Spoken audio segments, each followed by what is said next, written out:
Assalamualaikum warahmatullahi wabarakatuh. Salam bahagia calon guru penggerak angkatan 11.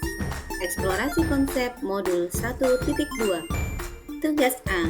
Pertanyaan: bagaimana Bapak atau Ibu memahami cara kerja otak, 5 kebutuhan dasar manusia, tahap tumbuh kembang anak beserta pengaruhnya pada pembentukan kebiasaan dan nilai-nilai hidup manusia? Mengapa demikian? Mari kita pelajari cara kerja otak pada manusia. Otak manusia dibagi menjadi 3 in 1, yaitu otak reptil, mamalia, dan otak primata. Sehingga cara kerja otak diibaratkan seperti pada sistem eskalator, sistem otak berpikir cepat dan berpikir lambat. Hal ini diilhami dari sistem otak yang berpikir cepat, yaitu reptil pada batang otak untuk bertahan hidup, dan pada mamalia, sistem otak berjalan lambat, primata, dan otak pada manusia. Otak pada reptil mengelola semua otomatis dan refleks di tubuh demi kelangsungan hidup, melindungi diri dari bahaya. Otak mamalia bagian ini adalah pusat emosi, rasa sedih, takut, marah, senang, jijik, terkejut, dan lainnya. Di dalam otak ini sering mampu mengambil alih kendali diri setiap seseorang untuk kelangsungan berpikir. Otak leluhur atau otak primata pada otak ini mampu mengelola semua rasional, terstruktur, kemampuan berbahasa, perencanaan, dan imajinasi mengenai misi dan masa depan.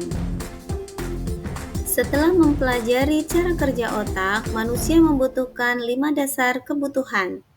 5 dasar kebutuhan manusia, pada dasarnya setiap manusia membutuhkan kebutuhan untuk bertahan hidup.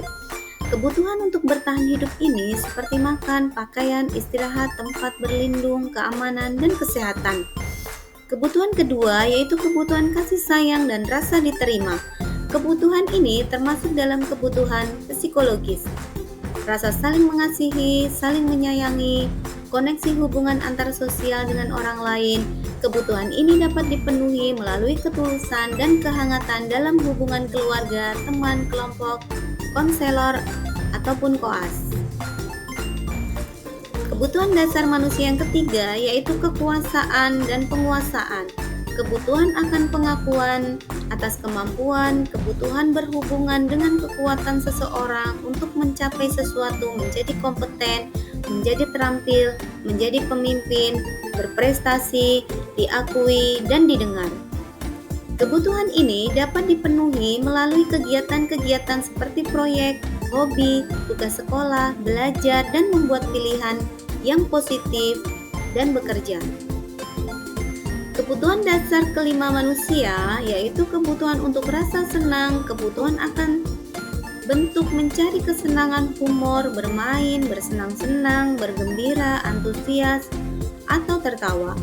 Kebutuhan ini dapat dipenuhi dengan menyediakan tantangan gurauan dan pembelajaran yang bermakna.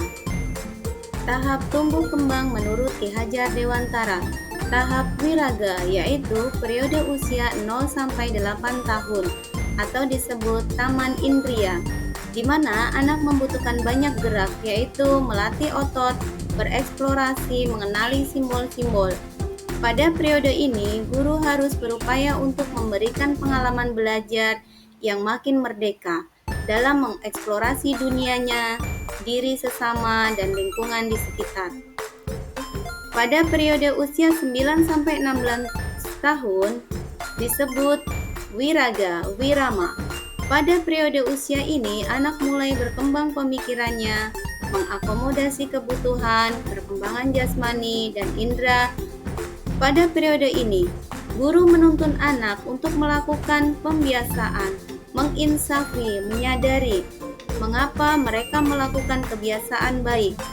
Yang dilakukan di sekolah bukan sekedar menuruti atau mengikuti aturan atau kebiasaan.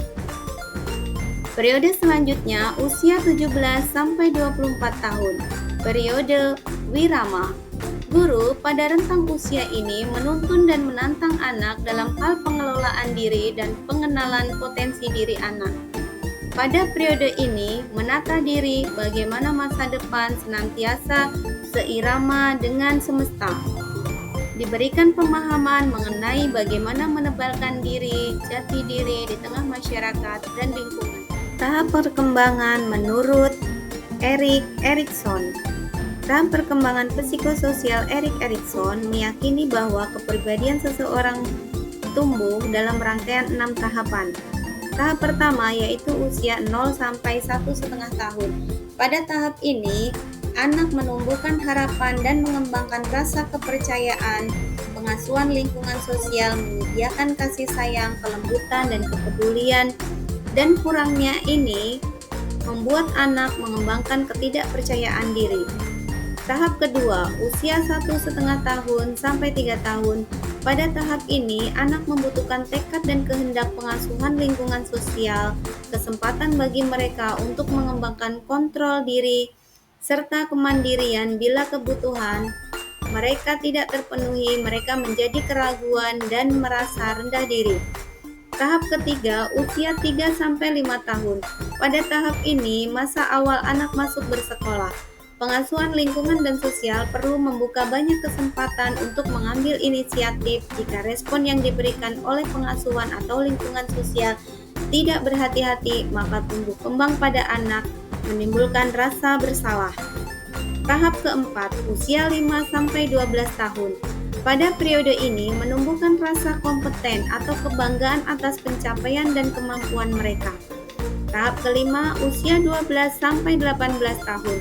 Pada periode remaja, karakteristik anak pada usia ini mencoba menebalkan identitas diri mereka melalui pengalaman yang pengalaman tersebut akan mempengaruhi perilaku mereka di masa berikutnya. Tahap keenam, usia 18-40 tahun.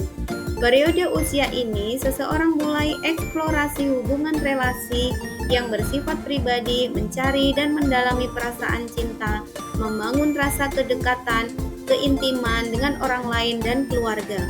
Kesimpulan yang dapat diambil adalah apabila mampu menuntun dan memaksimalkan bagaimana cara berpikir otak anak dalam memberikan respon akan suatu hal yang sesuai dengan perkembangan jiwa dan psikososialnya, maka proses perkembangan anak akan membentuk karakter positif sepanjang hidup dan membuat diri anak menyadari nilai dirinya sebagai manusia, individu maupun sebagai anggota masyarakat.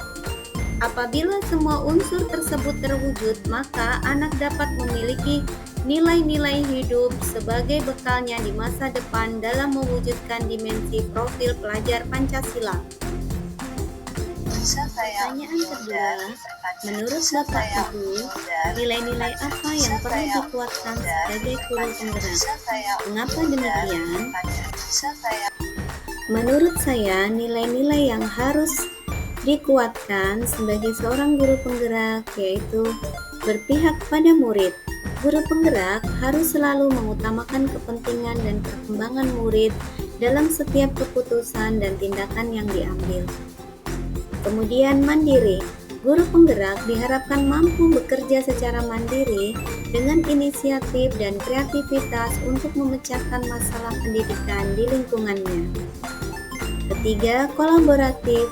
Guru penggerak harus mampu bekerja sama dengan berbagai pihak, baik di dalam maupun di luar sekolah, untuk menciptakan lingkungan belajar yang lebih baik. Selanjutnya, guru penggerak harus inovatif. Diharapkan untuk terus mencari dan menerapkan metode-metode baru dalam pengajaran untuk meningkatkan kualitas pendidikan.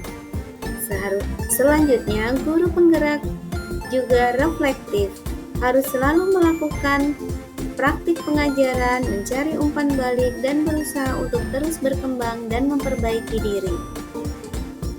Terima kasih. Wassalamualaikum warahmatullahi wabarakatuh. Salam Guru Penggerak, bergerak, bergerak, menggerakkan.